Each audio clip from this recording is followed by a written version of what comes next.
Cool. A set of rusty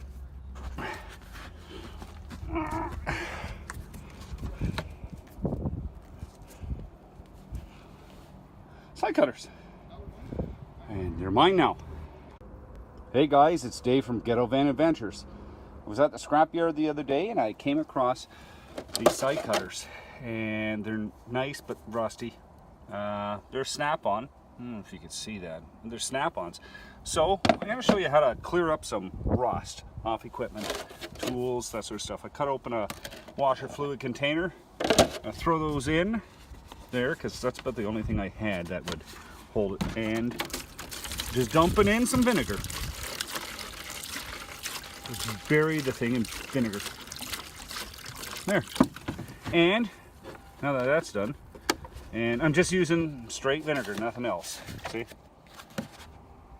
White vinegar.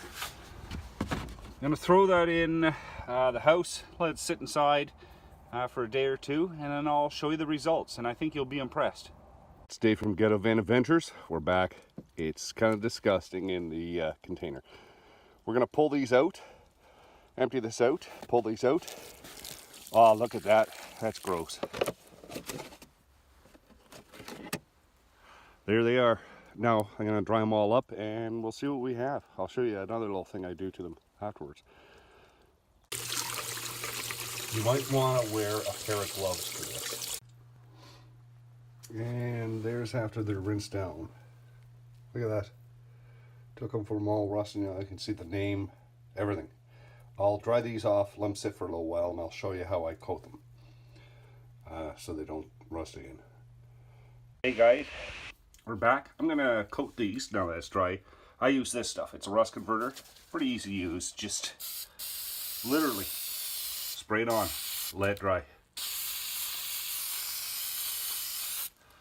I'll give that a coat, let it dry. I'll flip it over to the other side, and I'll show you the final product. And there you have it, people. Final product. Turns out kind of black, but you know what? They were free, they were all rusty, now they're clean and they look pretty good. I'll work on the handles, maybe plastic dip them or something. But there you have it, that's a way to get rid of rust. If you like the video, give it a thumbs up, subscribe to our channel. Talk to you soon.